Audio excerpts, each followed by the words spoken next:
What's good, everybody? It is your boy David again, and I'm back with another video for today. If you guys are new to my channel, please do subscribe to my YouTube channel, like the video, and comment down below. So, maraming nag-aantay dito sa aking reaction video for Jamiel ulit, no? This is Dati.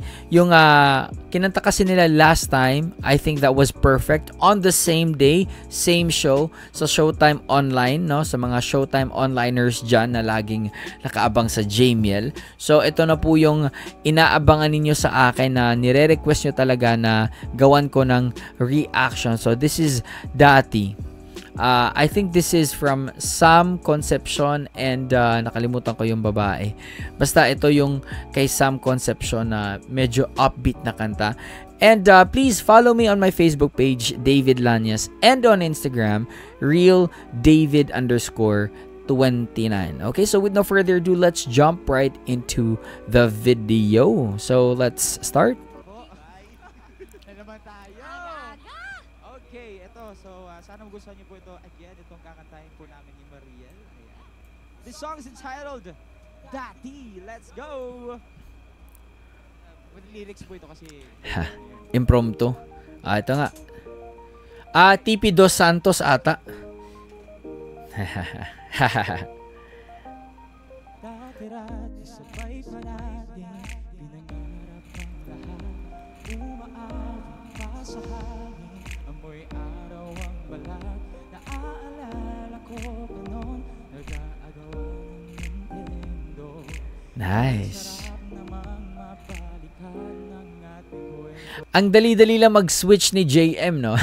Kanina parang kuwela pa siya, pero the moment na kumanta siya, andun yung professionalism, andun yung talagang performer, no? Na spirit talaga, no?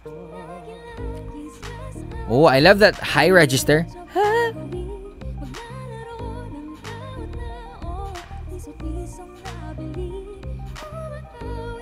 Ooh. I love the vocal control. Eto.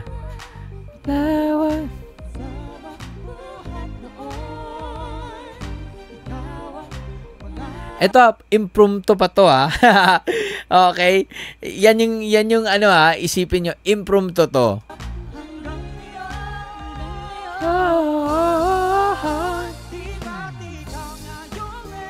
Woo! Easy lang kay JM, eh.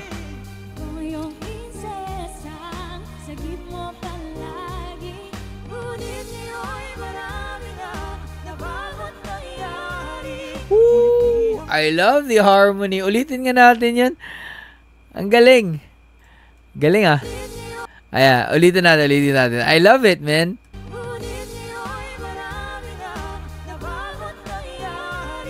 Woo. Di ang pagtingin kaya pa rin. Daradat.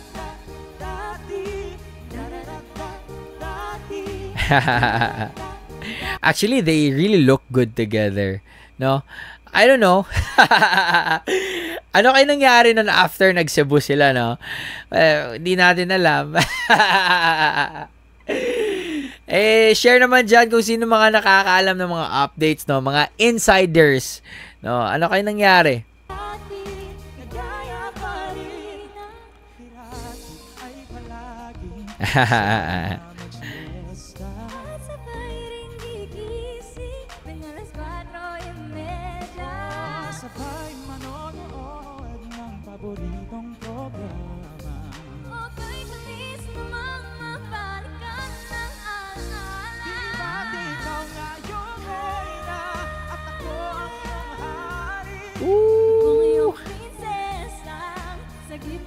Paano na lang kaya kung talagang pre-practice talaga nila ito ng todo, no? Before singing it live. Kasi obviously, siguro alam nila yung kanta, but this is still an impromptu jam or yung parang hindi talaga rehearsed, no? Hindi nila na-practice masyado kasi nga this is just part of yung mga song list na choices nila kung meron mang mag-request or yung mga impromptu jams like this. So, imagine, no, ganito sila kagaling na hindi pa na-rehearse.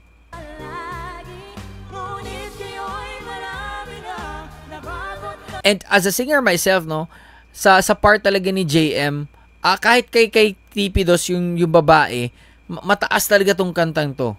May key change pa nga to eh.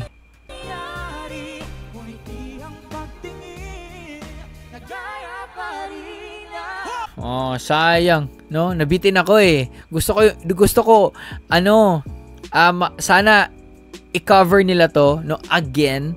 I-perform nila live again hanggang dulo. Kasi if I'm not mistaken, meron talaga tong key change, no? And I really want to hear them belt that certain part. Kasi yun yung money note or money part ng kantang ito. But regardless, no? Again, this is a confirmation na talagang they are a very natural performer, no? Silang dalawa natural talaga yung galaw, yung kahit yung pakikihalubilo nila online, no? Makikita talaga na they're a natural. Kasi maraming performers ngayon na lack ng pagiging natural lang. But as what we can see dito sa kanila, no, as a duo, very natural, and as a public figure, makikita din natin na they are very confident, no, sa kanilang individual na makikita natin sa kanilang personality. So yeah, I think that's it.